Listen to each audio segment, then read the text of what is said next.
Hello everybody, my name is Odd Pitpat and we are officially halfway through the year. For those that have been following me, you'll know that I've been raising money this year for Macmillan Cancer Support by trying to play 100 video games. If you'd like to know a little bit more about that, I'll add the announcement video that I did for that in the description below, as well as the last update I did about 3 months ago. For now, I just wanted to give you another little video just to let you know how the last couple of months have been going. At the time of recording this, I have finished 51 games and raised £565, which is great for the time of year that we're in. There have been a few surprises, including 3 games that I did not finish. I will comment on those towards the end of the video, giving reasons why I didn't want to finish playing them, as well as the punishments I took for not completing those games. For now, let's just get on and look at how the months went. So just like the last video, I'm going to give a highest rated, lowest rated and honourable mention for each month. Starting off with April, I managed to complete a total of 8 games in April that were all a bit of a mix of genres, but the one that came out on top was a lovely little game called Dredge. Now Dredge is a fishing simulation game that also has resource management within it and a few eldritch tendencies. This game is beautiful to look at, even if some of the fish are straight up horrors, but it has a really slick style that fits in with what this game is trying to sell here. There is a particular element of the game that I really enjoy playing, and that was the fact that all the different types of fish you have out there, they all have their own minigame based on what type they are, and that really just helps sort of mix it up and keeps the gameplay really interesting as you're going. The story is quite simple in this game, but it still has a lot of mystery and intrigue attached to it, so even if it's not your main focus, you're still kind of looking out for little hints to try and progress that story. There are 2 possible endings you can do, and they both work really well in sort of tying everything off, so I do suggest that when you play it, do try to get both of them. It's really simple to go from one to the other, and it really does give you that full picture and kind of gives you an idea of what was actually happening. There is also a little bit of a fun thing that I found, so if you don't want any spoilers for what you're doing in this game, I would skip ahead about 30 seconds because I'm going to show you now what happens if you go to the edge of the map in the game. It was really fun finding this out, but it also made me jump completely out of my skin. I was just curious, and this is what you get for being curious. The lowest rated game for April was a game called Lion's Song. I got really disheartened with this game because I had been looking forward to playing it for a really long time, but in the end it only came out as a score of 2.6 for me. The art style is really visually interesting, it has like a pixel quality to it, and there is a sort of nostalgic sepia tone that goes with the colouring that really gives that an interesting depth. However, I felt that the stories really is what pulled the game down for me. It's a very short game, and in that time you are separated between 4 main characters' stories.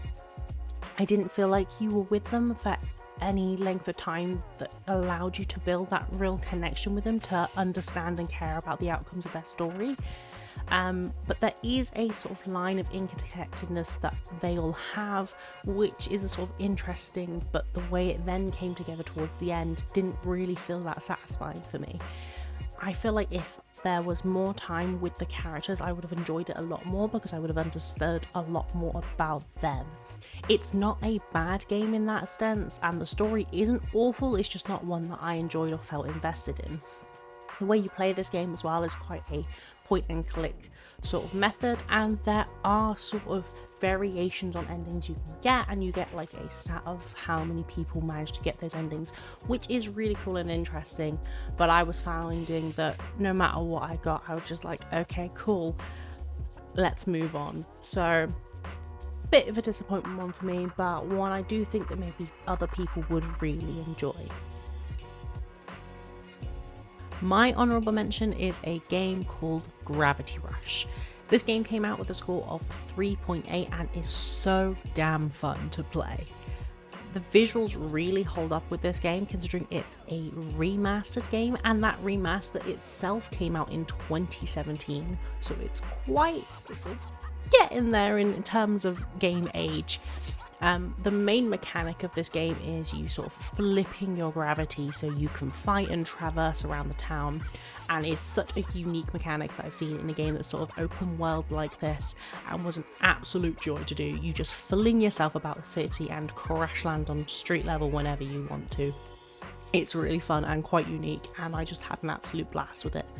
All the characters are also really interesting, the designs are really out there and have a very sort of JRPG element to them, and the music itself is also very reminiscent to stuff like Kingdom Hearts, with that sort of orchestral and grandeur kind of vibe to them.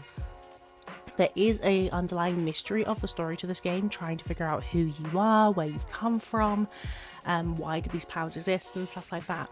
But the full story isn't resolved within the game. It is very much a game that's been made knowing that there is a sequel, and there is a sequel which you can play, and I haven't tried it yet, but that left a lot of unanswered questions and not a few points for me, because you needed the wider bubble to be able to understand what was going on.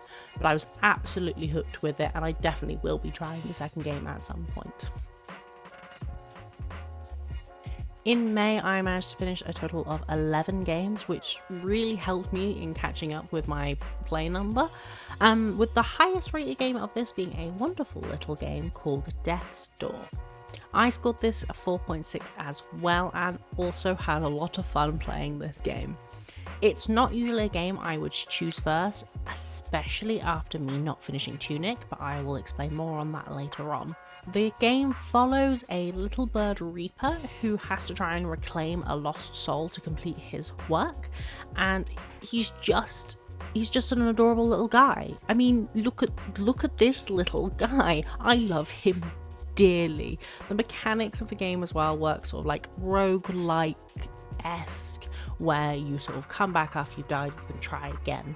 I think each area was visually stunning, and I loved all the puzzles. They were really fun to get through, but not so tricky that you were quite often getting stumped and having to sort of come back later to figure out what was going on.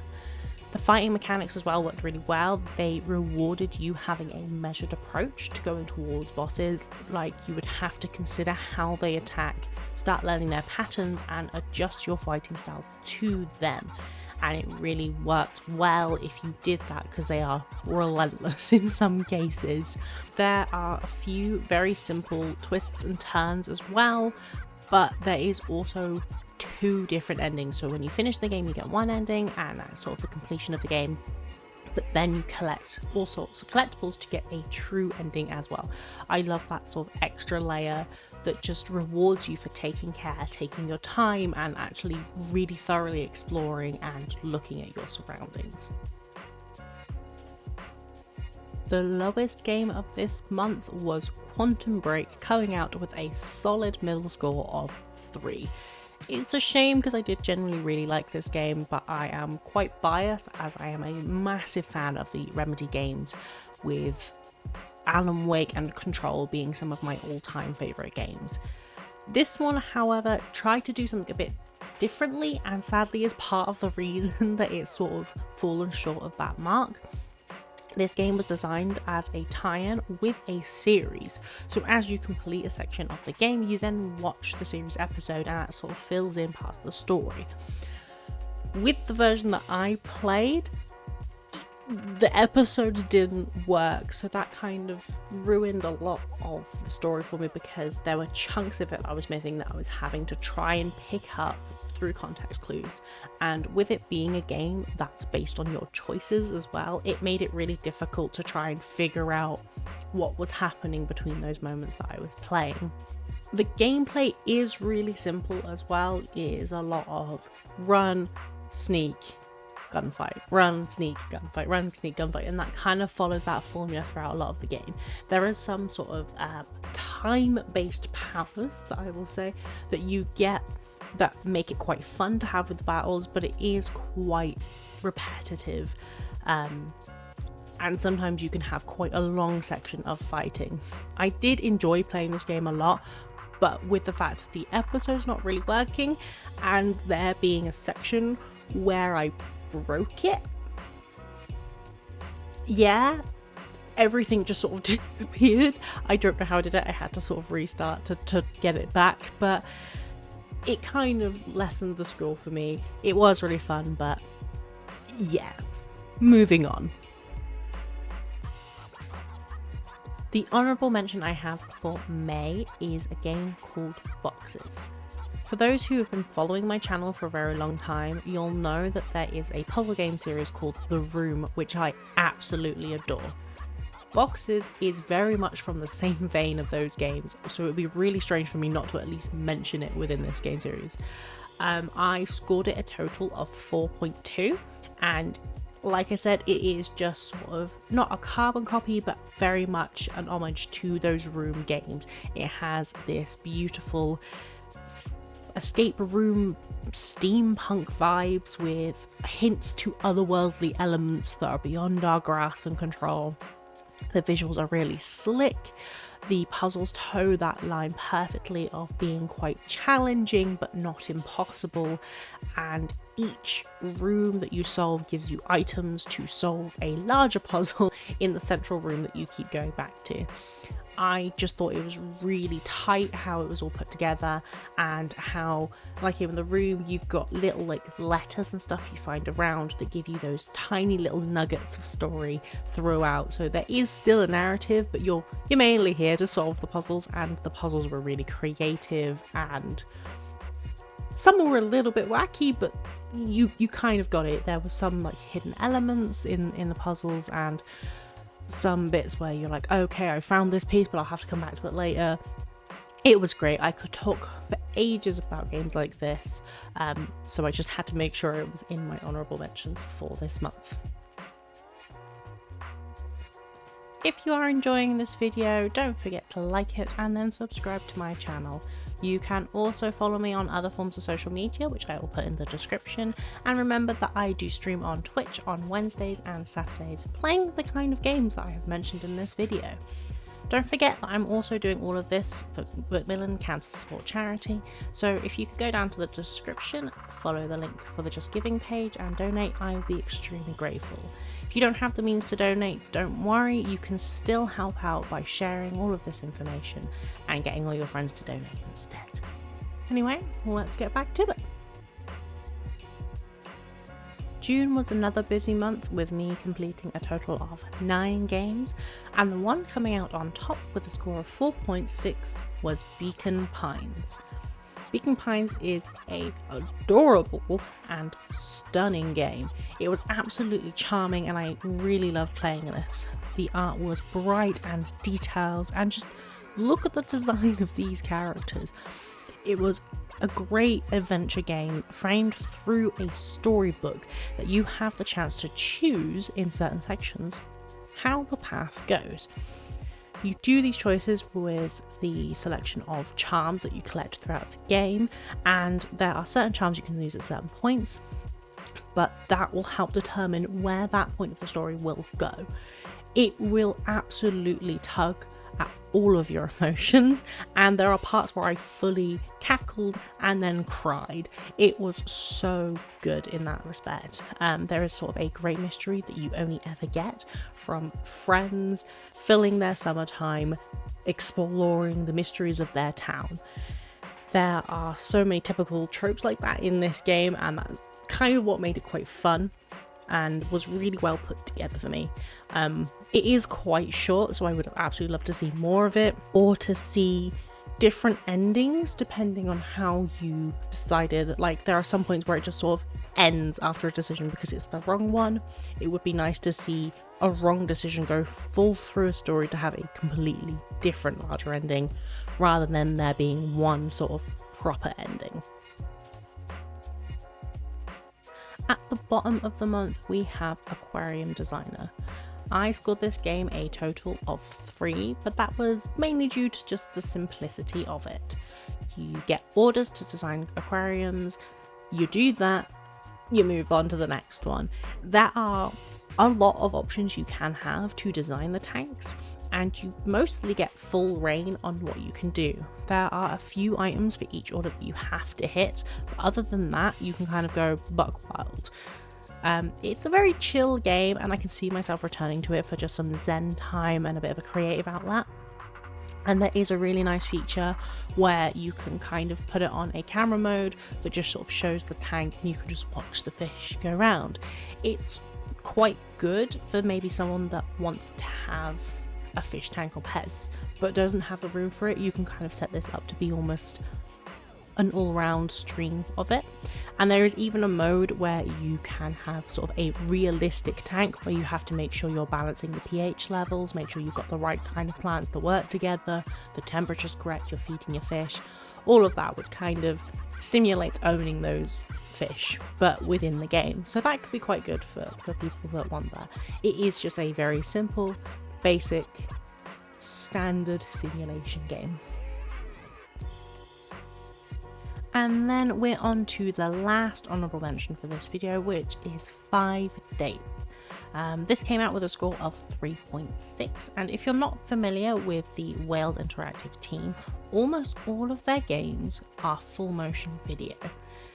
This one is included in that, obviously, and is part of why I want to give it an honourable mention, as it is not really a game type you see that often, especially outside of this company. Couldn't really say at this time what other games sort of do this. If you do know any, do let me know, because I would love to give them a try.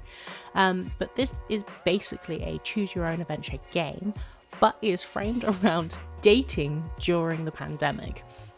So you're going on these sort of virtual video call dates with some lucky ladies, and you're just trying to answer in ways to help you get those dates. It is really well made and I think really smooth, especially with sort of choose your own adventure element and the fact that it is full motion video.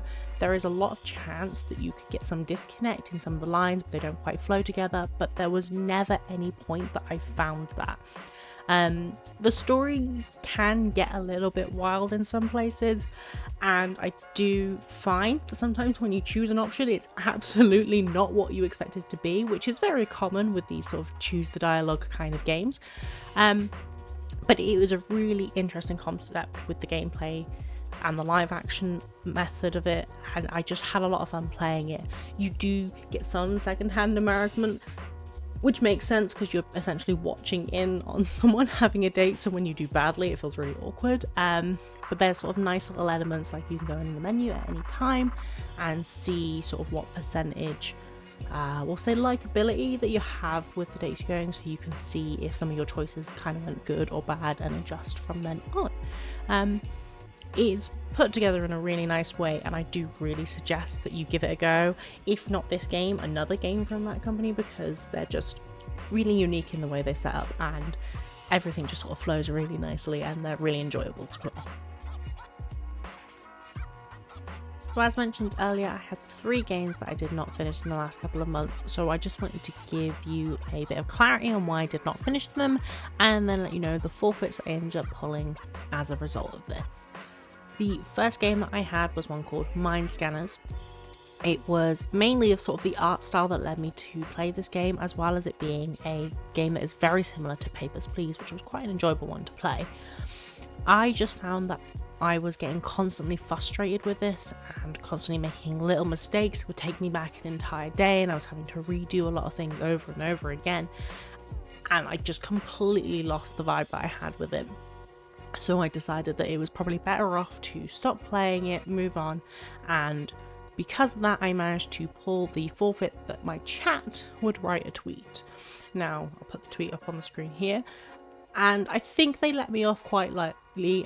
If you do want to know the story of the ducks, do let me know in the comments and I will absolutely explain that one to you. The second game that I did not finish was a game called Tunic. Now the weird thing about this one is I stopped playing it, not because I didn't like the game, but because I really, really liked the game. I'm just extremely bad at it. I don't play these sorts of games very often, and I was finding it was taking me about 4 times as long to do anything. I barely made it halfway through the second section. I was getting really frustrated because I was worrying about running out of time with the challenge that I was doing and how much time I was taking up. So I made the decision that instead of stressing myself out trying to finish this game, I'm going to play it outside of the challenge, where I can just relax into it a bit more, where I can just take my time with it, and if it does end up taking me about 40 hours to complete it, that's absolutely fine. I don't have to worry about it.